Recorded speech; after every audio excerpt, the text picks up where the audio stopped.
এই 11:30-12টা বাজে। এরপরে কিন্তু আমাদের ডিনার করার পালা।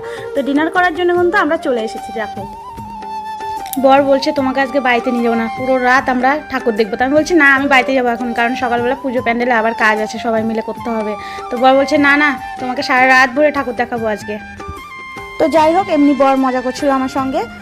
তারপরে মেনু কার্ড দেখে আমরা ভাবলাম কি খাবো না খাবো, তো অন্য কিছু খাওয়ার কথা ছিল, কিন্তু না পাওয়ার কারণে ওনারা বললো যে তোমাদের এখন অনেক রাত হয়েছে, তো তোমাদের থালি নিতে হবে। তো চলো থালি নিয়ে নিলাম আমরা সবাই মিলে 4 জনের জন্য। তো থালিটা কিন্তু দুর্দান্ত ছিল খেতে। দেখো কি কি খাবার আছে।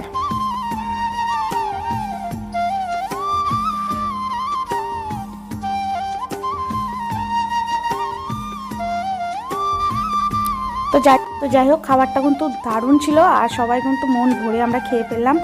আর দারুণ ছিল। বর খেয়ে কিন্তু প্রথমে বললো না খুব ভালো হয়েছে, খেয়ে দেখো। তো আমি খাচ্ছি, আর এতগুলো খাবার ছিল আমি তো খেতেই পারিনি, লাস্টে সব আমার নষ্ট হয়েছে।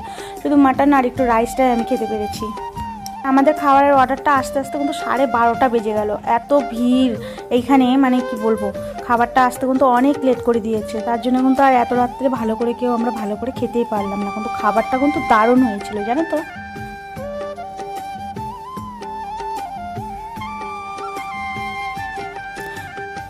ভাত হওয়ার কারণে কিন্তু সবার খিদে পেয়েছে। আর বরকে জিজ্ঞাসা করলাম কেমন হয়েছে খাবারটা, বর বলছে দারুণ হয়েছে খাবারটা। তো সত্যি খুব টেস্টি ছিল, আর মজা করে কিন্তু সবাই মিলে খেয়ে নিলাম। আর হ্যাঁ, তোমাদেরকে তো জিজ্ঞাসাই করা হয়নি, তোমরা কতটা মজা করলে কে একটু কমেন্টে বলো।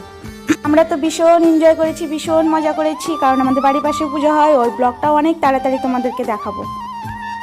আর হ্যাঁ, আজকে ঠাকুর দেখতে এসে কিন্তু ভীষণ মজা করেছি, অনেক এনজয় করেছি। তো তোমরা কে কী করলে বন্ধুরা একটু কমেন্টে বলো। আর দেখো এদিকে কিন্তু প্রায় আমাদের খাওয়া দাওয়া কিন্তু কমপ্লিট। এরপরে দেখো দই, তারপরে মিষ্টি, চাটনি সব কিন্তু চলে আসলো। বাঙালি বস, একটু দই চাটনি না হলে কিন্তু জমে না, তাও আবার থালির সঙ্গে তো একটু লাগবেই বলো। তো দেখো বরমশাই কিন্তু খেয়ে নিল মিষ্টিটা। এবার কিন্তু আমি ছেলেকে একটু খাইয়ে দিচ্ছি, কারণ আমার এখনও খাওয়া দাওয়া শেষ হয়নি। এরপরে আমরা খেতে বসেছি, দেখি আমাদের ফ্যামিলির অন্য সদস্য কিন্তু এখানেই চলে এসেছে। তো হঠাৎ করে সবার সঙ্গে দেখা হয়ে গেল, খুব ভালো লাগলো। এরপরে কোল্ড ড্রিঙ্কস খেয়ে নিলাম।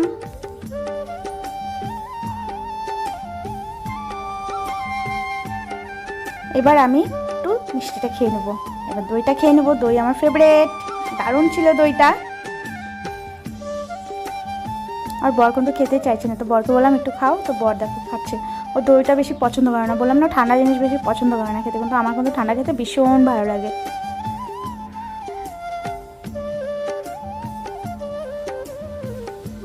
এরপরে আমাদের খাওয়া দাওয়া একদম কমপ্লিট। Tata guys.